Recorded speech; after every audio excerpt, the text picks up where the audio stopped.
Rated M for mature.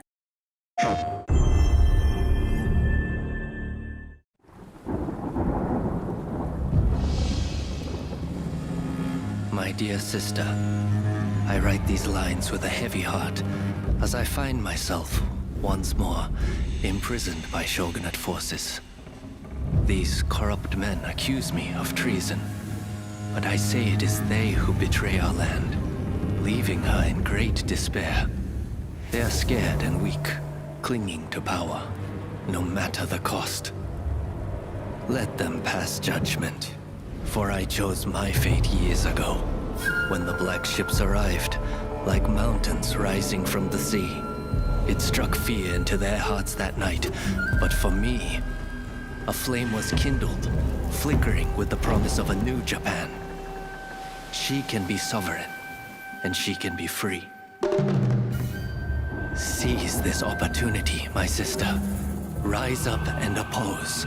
Seek allies wherever you find them, and bring them to our call.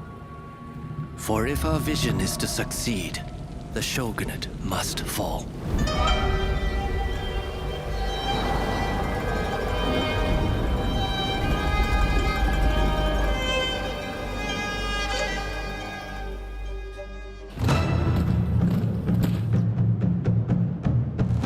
Rise of the Ronin is without a doubt Team Ninja and Koei Tecmo's biggest and most ambitious project to date.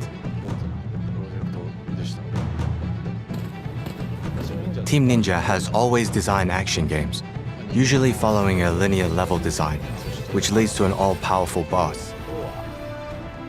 This time, I wanted to make a game where the player could fully immerse themselves into the game's world, the universe and story.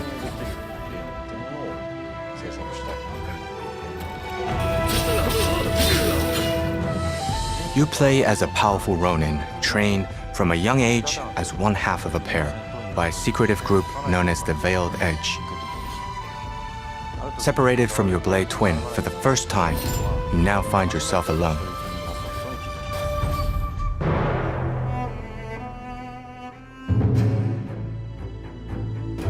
The Bakumatsu era is a special period in history for Japan. American gunboats, known as the Black Ships, arrived off the coast of Japan in the mid-1800s, forcing Japan to open up its market to the Western powers. This caused great turmoil in the country between the ruling shogunate, who looked to maintain military power while containing both the threat from the West, as well as the anti-shogunate forces, such as the Choshu clan, who wanted to overthrow the shogunate and change the way Japan was run. As the smoke rises, so shall we. So shall we! You could say that Haji and the Shoka Shinjuku school was the birthplace of this ideology, following the teachings of its most influential figure in Yoshida Shoin.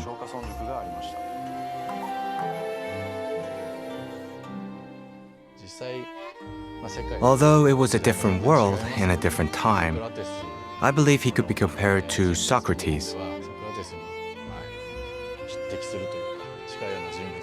I wanted to depict his teachings and his life from the moment I started working on Rise of the Ronin.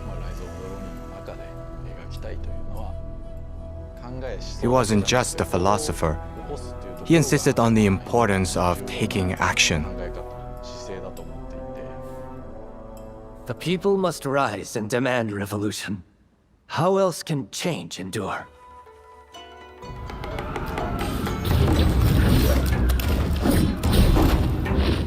Rise of the Ronin is set during the period known as Bakumatsu, and at the moment that is the darkest before dawn.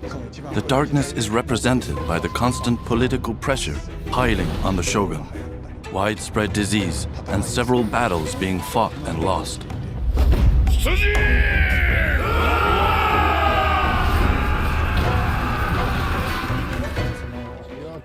I wanted to show that energy building up in these darkest moments, while the people waited for everything to implode. I was impressed how the team focused on every detail during the creation of this universe. A great story unravels based on actual historical research.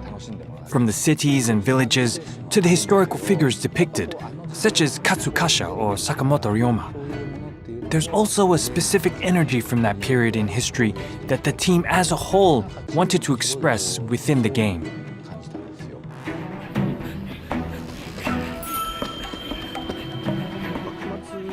Looking at the Bakumatsu era, it was a time where multiple schools of thought and cultures were merging together.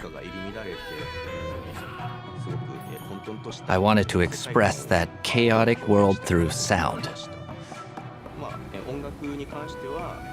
When it came to the score, we related with the black ships coming to Japan by having an Occidental composer, Inon Zur, join us on the project.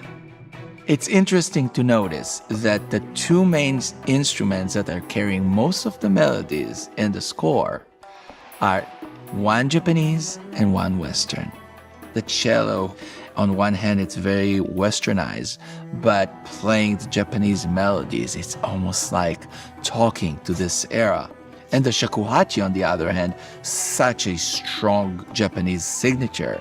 But when it plays the music from the score, I let it many times play melodies that are more westernized.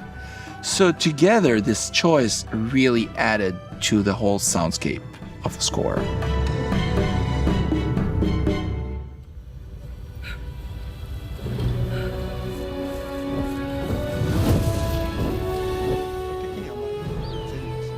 From an art perspective, it was not just about building a large-scale world, which would have been planned. So, in order to avoid that, we've worked on building landmarks during the process. Yokohama, Edo, Kyoto. It turns out Koei Tecmo has offices in these 3 locations, making them somewhat familiar. So it was easy to start to build an image for them. Obviously, these locations were very different back then, though. While we looked at these and continued our research process, we realized we had to add more texture to the game. We started working on the colors and the atmosphere in order to build Ronin's environment.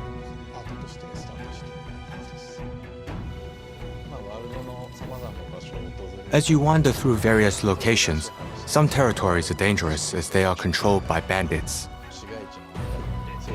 Alternatively, a city would be ruled differently, bringing in new types of challenges and battles. You can feel how that was recreated as you play the game. I believe players will be able to enjoy that. It is time to end this.